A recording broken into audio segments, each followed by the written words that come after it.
영상 보시기 전에 구독 한 번씩만 부탁드립니다. 인류는 아싸입니다. 지구상의 생명체를 제외한 생명을 마주한 적이 없죠.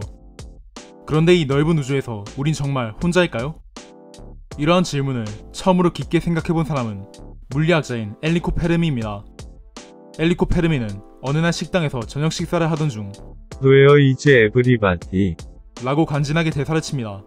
그렇게 과학계는 인류가 아닌 지적 생명체, 더 넓은 범위에서는 미생물이라도 좋으니 외계에서 생존하는 생물체에 관심을 가지게 되었으며, 이에 우주생물학이라는 분야가 탄생합니다. 인류는 먼저 생명체가 발생할 수 있는 조건을 연구하는 중 밀로와 유리라는 두 과학자가 물, 메탄, 암모니아, 수소 등의 기체 혼합물에 전류를 흘러보내는 실험을 진행합니다. 이 실험은 원시 지구의 대기를 재현하는 실험이었고, 놀랍게도 아미노산이 발생합니다. 아미노산은 단백질의 기본 단위이고 다시 단백질은 생물을 구성하죠. 밀로와 유리는 이로써 지구의 생명체가, 아니 적어도 유기물이 어떻게 발생하는지를 밝혀내게 됩니다. 이 말은 즉 지구와 유사한 대기를 가진 행성이라면 유기물이 만들어질 가능성이 존재한다는 것이죠. 그런데 과학자들은 이와는 별개로 예상치 못한 곳에서 유기물이 형성되는 것을 발견합니다. 바로 심해의 밑바닥, 해저입니다. 해저에 있는 열수 분출공이 매우 뜨거운 물을 분출하면서 그와 함께 여러가지 유기물을 밖으로 내보내고 있던 것이죠.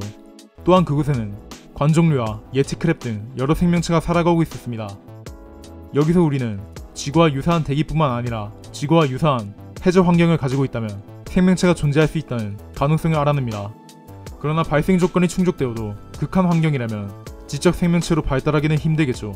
그래서 생명체가 있는 지구의 환경 조건을 살펴보게 됩니다. 생명체의 생존에 가장 큰 영향을 끼치는 요소는 단연 온도입니다. 태양계에서는 태양기로부터 멀리 떨어져 있을수록 온도가 낮아지는 경향을 보여주며, 지구와 화성은 생명체가 살기 적합하다고 여겨지는 고이드락스 존에 위치하죠.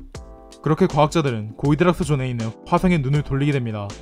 놀랍게도 화성에서 물이 흘렀던 흔적이 발견됩니다. 물이 흐른 흔적을 발견한 게 왜 중요할까요?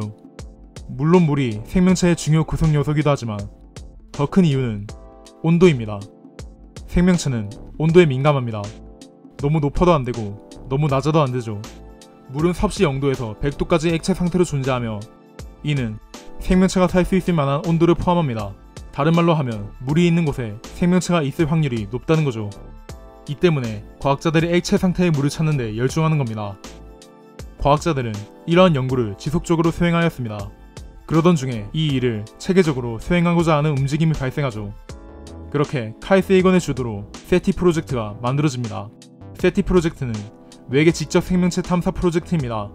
유명한 활동으로는 보이저 금제 음반, 와우신호 수신 등이 있고 현재도 활발히 진행 중입니다. 사진 속에 푸른 점이 보이시나요? 저 점이 바로 지구입니다. 우리는 정말 작습니다. 먼 곳에서 바라보면 정말 보이지도 않는 저 창백한 푸른 점에서 살아가고 있고, 저 좁은 땅을 차지하기 위해 우리의 조상들과 우리가 피 흘리며 싸웠던 거죠. 그럴 필요가 있을까요?